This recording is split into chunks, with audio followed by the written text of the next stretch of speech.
Salama, ndao resaka momba ny web na ny internet. Ny web na ny internet dia fifandraisana ordinateur maro dia maro amina lavitra isa amin'ny alalan'ny réseau anankiray. Dia tsika sy ianao zao mampiasa ny réseau io. Za mizara an'ity vidéo ity dia ianao afaka mijery azy dia satria no ny fifandraisantsika amin'ny internet zany.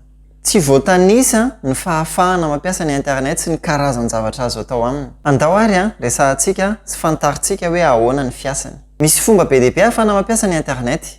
Ao anatin'izay amin'ny alalan'ny ordinateur na smartphone na tablette na amin'ny navigateur web. Io fitaovana ampiasainao zao io zao ijerevana an'ity vidéo ity dia efa afaka ampiasana ny internet zany io. Navigateur web le hoe Chrome, Edge, Firefox dia natao mihitsy mba ahafahana miditra amin'ny internet sy mijery site web, mijery application mampiasa ny internet. Fa ohatra ihany koa le application antsika ireny, misy hoe tsy mila internet na web amin'ny fotoana rehetra fa mifandray aminy na maka information avy aminy amin'ny fotoana sasany. Dia ahoana zany fomba hifandraisan'ireo ordinateur ireo? Ohatra antsika zao raha ohatra hoe miantso amin'ny telefona dia afaka miantso olo-kafa, dia ohatra izay koa ny ordinateur afaka mifandray izy amin'ny alalan'ny adresse antsoina hoe adresse IP. Fa ny adresse IP indray nefany na izy ohatr'izao na izy ohatr'izao.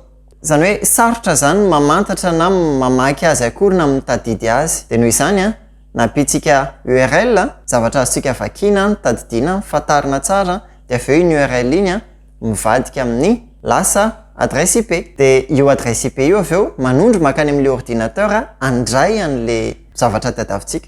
Dia serveur ny fiantso ny ordinateur io. Zany hoe io serveur io koa nefany afaka manana machine virtuelle na hoe ordinateur kely virtuel ao anatin'ny ordinateur io ihany. Dia avy eo ndao izahantsika fantarina tsara hoe ao anaty serveur anankiray mety misy machine virtuelle maromaro fa nefany ao anatin'ireo indray mety misy serveur maromaro fa le serveur eto indray ohatra ny hoe programme. Ohatra zao ny atao hoe serveur de fichier dia programme migérer fichier mandray dia mandefa. Dia ohatra izay indray nefa ny serveur web afaka hoe mandray requête avy amin'ny navigateur ohatra hoe mametraka lien ianao, mametraka URL ao anatin'ny navigateur anao dia izy zany mandray azy dia mamerina ny vokatra na résultat tianao raisina avy aminy. Dia ndao resahantsika ny momba n'izay resaka web zay sy ny hoe serveur web sy ny manodidina ny web.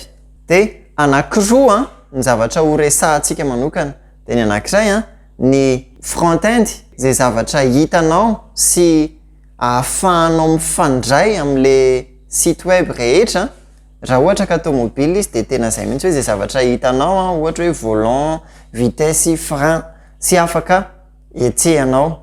Dia ny anankiray dia ny back-end.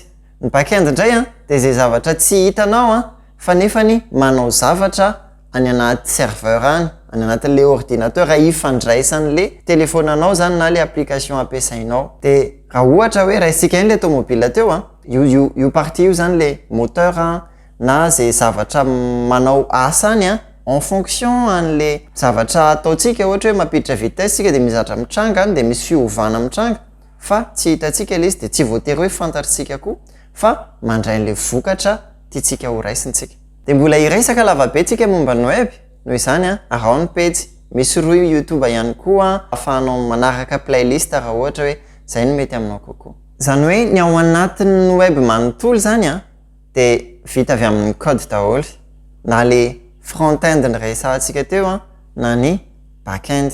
Dia le code tsy hoe zavatra sarotra be fa ohatra ny hoe fiteny anankiray fotsiny io ahafahantsika mampita ny hevitra avy amintsika maka amin'ny ordinateur ohatra ahafahany manao zavatra mifanaraka amin'ny zavatra angatahantsika. Dia io ihany koa nefa no ampiasainy hiresahana amin'ny ordinateur hafa. Dia izay aloha ny resakantsika androany dia manaraka indray mino fa tsy ela be dia asio commentaire raha ohatra hoe misy zavatra mahaliana anao manokana na tianao resahantsika ao anatin'ny vidéo fa ny vidéo antsika manaraka dia mahakasika an'izay web zay